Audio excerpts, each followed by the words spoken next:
Hey folks, today we're going to try tying a buck bug. The hook we're using today is going to be Daiichi 2117 in a size 8. For the areas that I fish with these patterns, a size 8 and a size 10 usually is the right size you're looking for.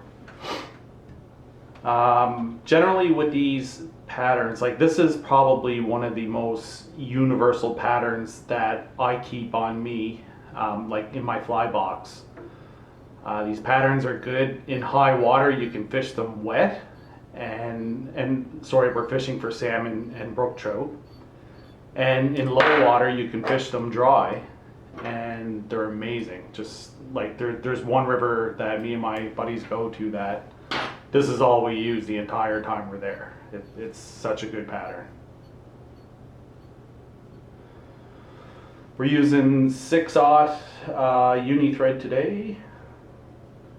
So for the tail on these, I usually go with deer hair. Some people use calf tail. We're going to stack that.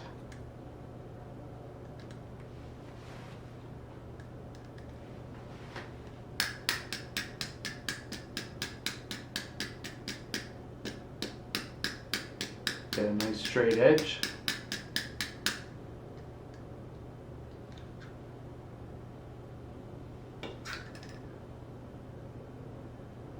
This is actually also a really great pattern to start getting your feet wet with tying dry flies. There's no front wing, they're pretty simple. But you're going to trim it a bit different than you trim a bomber, because you're going to try to go for more the cigar shape on this one, as on a bomber I use the cone shape. That's a nice tail right there. You want a nice spiky and flared out tail. It's going to drive them nuts.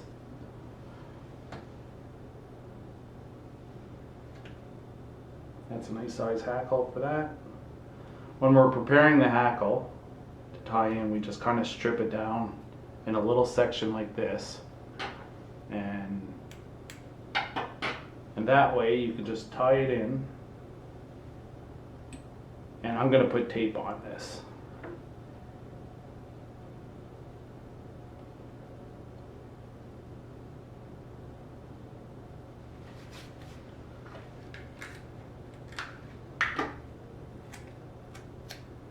Sometimes I like to just play with it in my fingers a bit, just to take a little bit of the tackiness off the tape.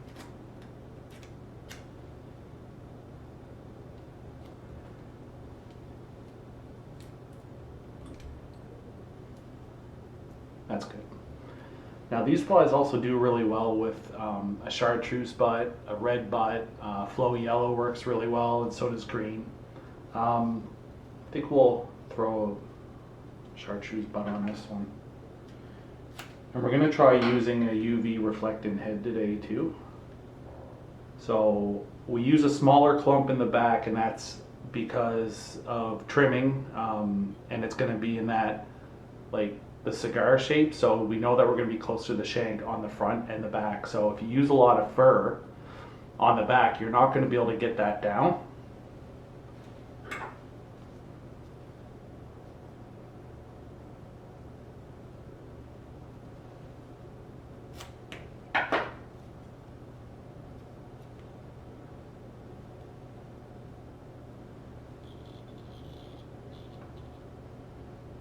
And you're kind of judging it as you go.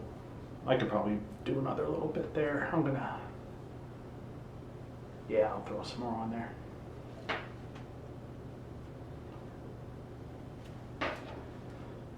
Deer hair is really nice to work with because there's so many different colors you can use, and there's so many different combination of colors you can use. I mean, you can really tap into that creative part of your brain that wants to try something new and be the person to come up with a fly that, you know, is the new thing.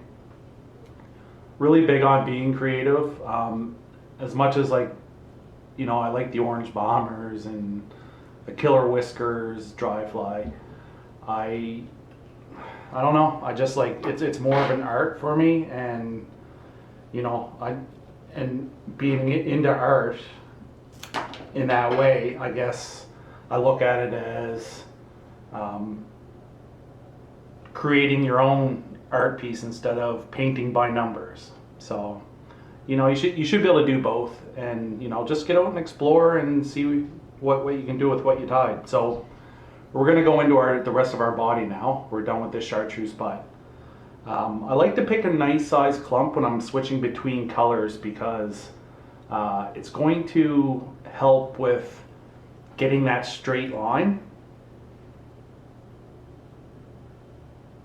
That should end up looking pretty good. You can tell when you put it on how it's going to look, and then kind of just twist as you're compressing it. Fun part about this is you really don't know until you get to the end and you have it trimmed how you did. So it's like gambling. I'm going to finish this off.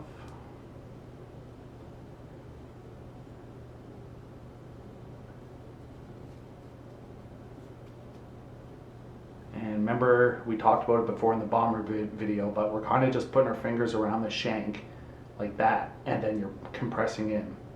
And I give it a little bit of a twist.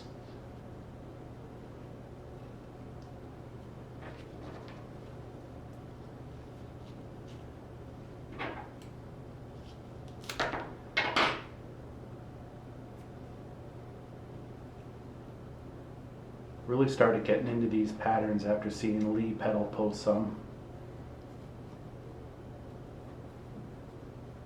With the color heads especially. I love color.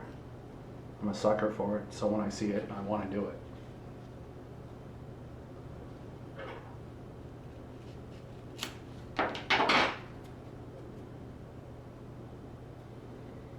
Alright.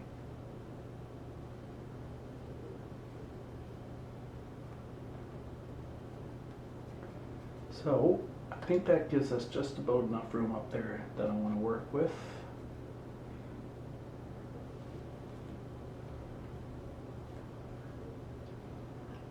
We're going to tie off because we're going to trim. And I just do like a little half hitch knot just to tie this off because I'm going to be going over this again with thread anyway, so I'm not too worried about it. You will at times get that deer hair stuck up there, but if you push it back as you're tightening down, it'll minimize it. Don't worry about that. We'll go over that with thread. It's no big deal. So when we trim this one up, we're going to be trimming, like I mentioned earlier, in a cigar shape. So before in the bomber video that I did, we looked at starting your trim like this. We should trim this up in the back as well.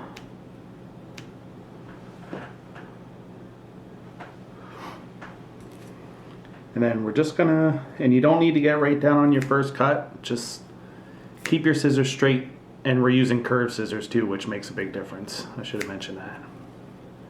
And we're still watching our horizon, and when I say horizon, I mean every time you make a cut, you're looking at that cut and trying to match your next cut with that.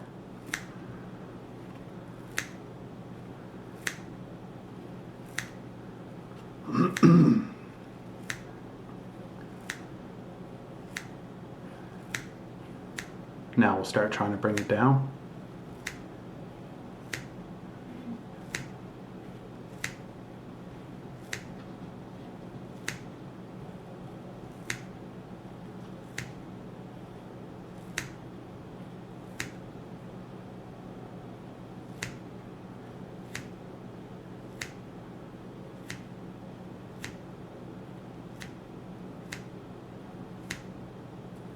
And we're starting to get to where we want to be. So just so we can get our general shape, we'll come in and put our scissors on an angle like this, and just kind of bring your, if you have a rotary vise, of course, you just bring it around.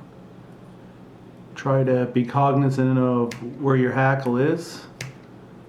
Cut that off more times than I care to talk about. And we bring this one up, you bring your tip up underneath, and you're doing the same thing. You're trimming it at that angle.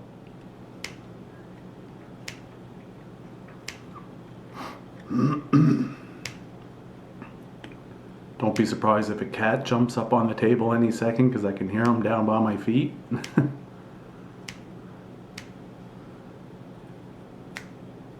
And we're going to round these edges off.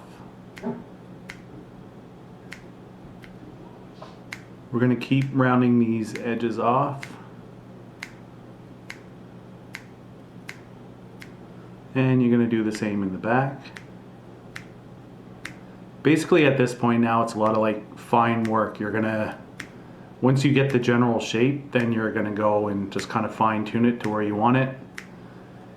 If you go too overboard and it, you know, it ends up being a bit skinnier than what you want it, like honestly, it's still gonna fish great. Don't get discouraged. This one may not even turn out the way I want it yet, but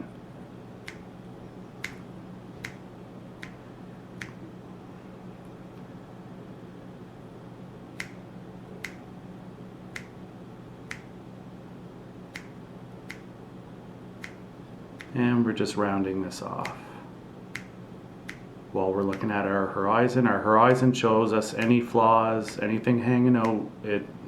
You're looking at it against a different colored background. In this situation, it's my table.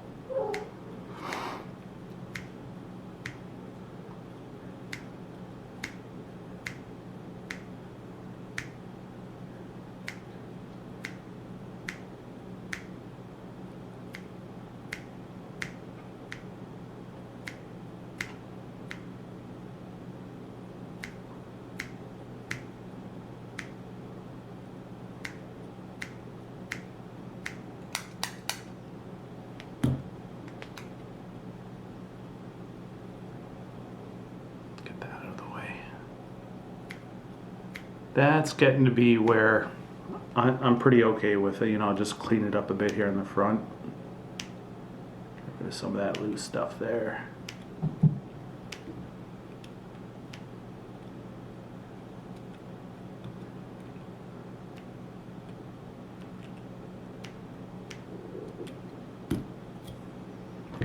All right, let's take this tape off now.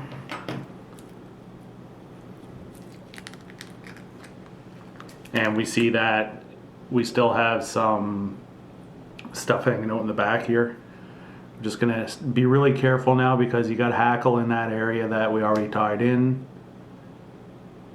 One of these days I should do a video of tying a bomber without tying in your hackle. It's a good way to save time, but I don't know. It's not my preferred method, that's all.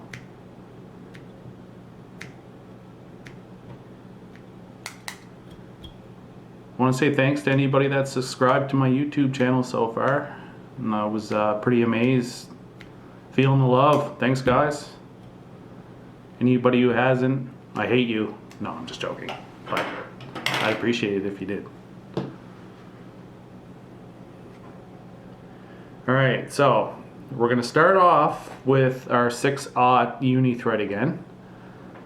And basically, we're going to tie in this hackle when we bring it forward, and then we're going to finish it off with some glow bright, chartreuse glow bright to match the butt. It's going to look cool, and this pattern works really well.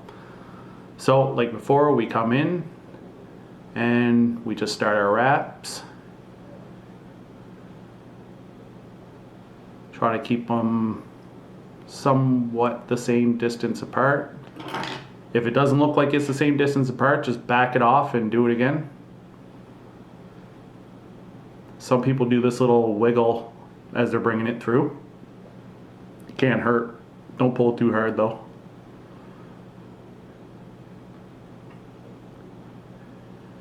Alright, we're going to tie that. Oh, this bug actually turned out really nice. I'm happy with it. The colors all seem to line up. I don't know, what are you guys seeing on that side? Yeah, it looks good. I'm happy with that. So you don't want to make too many wraps right now with this thread. I don't care what's hanging out up there. Just leave it because you're going to cover it up with the glow bright. But if you bulk it up too much with this thread, like we're about to put floss on it, so you can just imagine how much this is going to bulk up from that. All right, Glow Bright floss. It's very, very thin floss. It covers a lot of area, but it can bulk up very quickly. Not my prettiest head that I've ever done here, but